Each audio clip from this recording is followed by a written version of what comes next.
कुठून आलेला? माझा MP yes I am from Pune only.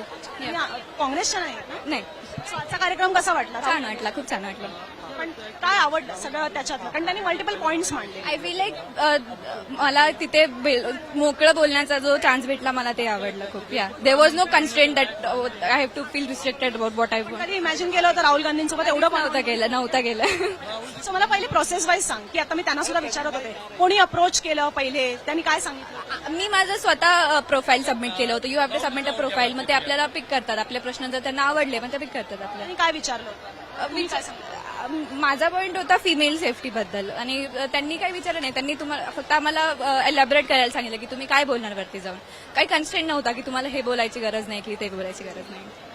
On stage तुम्ही जाताय राहुल गांधींसोबत, जे देशाचे विरोधी पक्ष नेते आहेत त्यांच्यासोबत तुम्ही बोलताय, कसा होता तो एकंदरीत अनुभव? खूप छान होता. Very thrilling. एक्सपेक्टेशन्स काय त्यांच्या?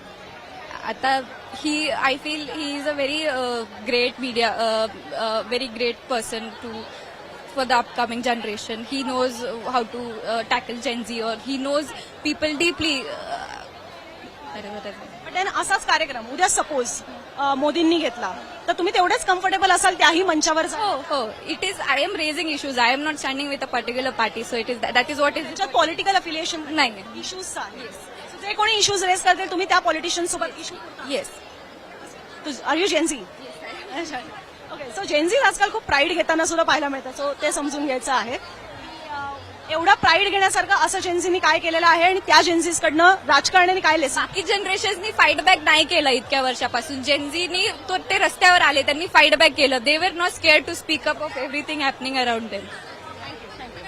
सो त्या अजून आपण आहेत. तुम्ही स्टेजवर होतात, येस. कसा होता अनुभव राहुल गांधी? अतिशय मस्त अनुभव होता. मी पहिल्यांदा खूप घाबरलेली होती स्टेजवर जाण्या पहिले, पण जेव्हा मी तिथं गेली तर अतिशय मला कम्फर्टेबल फील वगैरे असं झालं आणि कसलाही माझा जो मुद्दा होती तो अतिशय चांगल्या पद्धतीने मला तिथं ठेवता आला.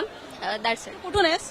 मी ऍक्च्युली पुण्यामध्येच माझा जन्म वगैरे आहे, पण माझं गाव अकोला आहे, विदर्भ साईडमध्ये. So मला पण तिच्याकडनं पण मी प्रोसिजर समजली. तुझी पण सांग की तुम्ही अप्रोच केलं की त्यांनी तुम्हाला अप्रोच केलं, म्हणजे हे कसं सुरू झालं की तुम्हाला थेट स्टेजपर्यंत राहुल गांधींशी बोलायला मिळालं? ऍक्च्युली बऱ्याच मुलींचे मुद्दे तिथे होते, पण सर्वांना तिथे जाणं शक्य नव्हतं. तर मी एक गर्ल रिप्रेझेंटेटिव्ह होती की त्यांचे जे मुद्दे आहेत हे मी समजून घेऊन की मी जर त्यांना चांगल्या पद्धतीने सांगू शकत होती तर मला तिथे ऑपॉर्च्युनिटी मिळाली आहे. आणि मी त्यांचे सुद्धा माझ्या सोबत जे मुलींसोबतचे प्रॉब्लेम्स आहेत ते पण मी तिथे ठेवण्याचा नक्की प्रयत्न केलेला आहे. सो स्टेजवर येण्यापूर्वी सुद्धा राहुल गांधी भेटले तुम्हाला? नाही, तसं काही नाही झालं. बिकॉज राहुल गांधी आम्ही दिल्लीत जेव्हा पाहिलं ते काही स्टुडंट्सना घेऊन येत होते पत्रकार परिषदांमध्ये आणि त्याच्यानंतर त्यांचं एक सेपरेट चॅट सुद्धा त्यांच्यासोबत व्हायचं, वन ऑन वन कॉन्व्हर्सेशन, जे ऑफ कॅमेरा व्हायचं. काही गोष्टी त्यांनी ऑन कॅमेरा सुद्धा दाखवल्यात. सो आज जे तुमचं झालंय ते फक्त ऑन स्टेज झालंय ते ऑन स्टेजच होतं जस्ट. कसे वाटले राहुल गांधी? अतिशय मस्त. मला तर पहिल्यापासूनच व्यक्तिमत्व माहित होतं की सगळ्यात बेस्ट आहे, पण जे आपण लाईव्ह पाहतो ते म्हणजे एकदम जेवढा मी विचार केला त्याच्यापेक्षा खूप जास्त मोठं व्यक्तिमत्व आहे. मी सेम क्वेश्चन घेते की आता असाच कार्यक्रम उद्या मोदींनी ठेवला, देवेंद्र फडणवीसांनी ठेवला, तुम्ही तेवढेच कम्फर्टेबल असाल त्याही स्टेजवर जायला? ऍक्च्युली तिथं मी जाऊ शकेल का, कारण मी पहिली गोष्ट मुलगी आहे, हाच तिथं दोष मानला जातोय पहिली गोष्ट. तर तिथं जाण्याचं मला स्वप्न आणि माझी इच्छाही नाहीये personally. Which is okay. But असं का वाटतं की त्या स्टेजवर जाताच येणार? जाता येईल, पण तिथं मुद्दा सांगून कोणाला सांगायचे आपले प्रॉब्लेम्स जे सॉल्व्ह करू शकतात. पण मुलींचे प्रॉब्लेम्स बेसिकली ते मुलींना या समाजातला व्यवस्थित घटकच समजत नाहीयेत की त्यांचे काय, आणि ते प्रॉब्लेम्स आहेत ते नॉर्मलाइज केलेले आहेत. असं कशावरनं वाटलं? देवेंद्र फडणवीस मुंबईत बऱ्याचदा तरुणांशी संवाद साधतात, पंतप्रधानांचा मला अजून आठवत नाहीये, पण असं का वाटतं की ते ऐकूनच घेणार नाहीत किंवा ते मुद्दे त्यांच्या ऐकतील? नक्कीच ऐकतील, पण आम्हाला ऐकून घेण्यापेक्षा ऍक्शन करणारे हवेत. तुमचा विश्वास राहुल गांधी आहे. येस. परत आवडेल राहुल गांधी? नक्कीच आवडेल. थँक्यू.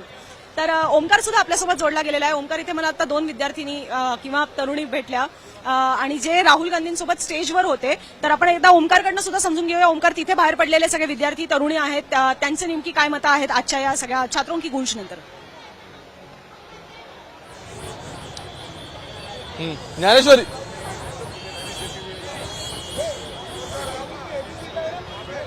ज्या ठिकाणाहून स्टुडंट्सला अलाउ केलेलं होतं त्या गेटला मी आता एक्झॅक्टली उभा आहे आणि माझ्यासोबत ज्ञानेश्वरी, जिच्यासोबत राहुल गांधी सुरुवातीलाच बोलले आणि तिने तिचे गोष्टी मांडल्या होत्या.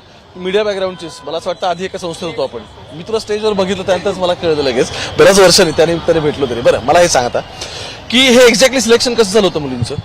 इंटरव्ह्यू घेतले गेले मुलींचे.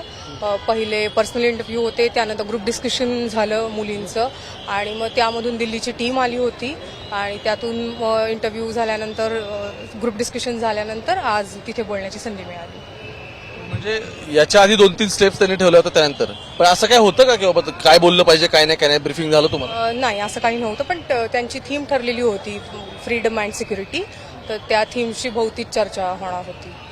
साधारण म्हणजे आज तुम्ही जे बोललात त्याच्या व्यतिरिक्त काही टॉपिक्स डिस्कस झाले तेव्हा? हो, असे बरेच टॉपिक असतात. म्हणजे प्रत्येक मुलीचा स्वतःचा वेगळा ओपिनियन असतो. प्रत्येक मुलीनी तिच्या आयुष्यात काहीतरी फेस केलेलं असतं. अशा सगळ्याच घटकांना टच करण्यात आलं होतं आणि ऑलमोस्ट सगळेच मुद्दे चर्चेला आले होते. म्हणजे आदिवासी मुलांचं जे आता आंदोलन चालू आहे तो आला, MPSCच्या विद्यार्थ्यांचा जो मुद्दा आहे तो आता तिथे डिस्कस झाला. त्यामुळे सगळ्याच मुद्द्यांना हात घातला गेला आणि त्याला चांगला वेळ मिळाला स्टेजवरती सादर करण्यासाठी.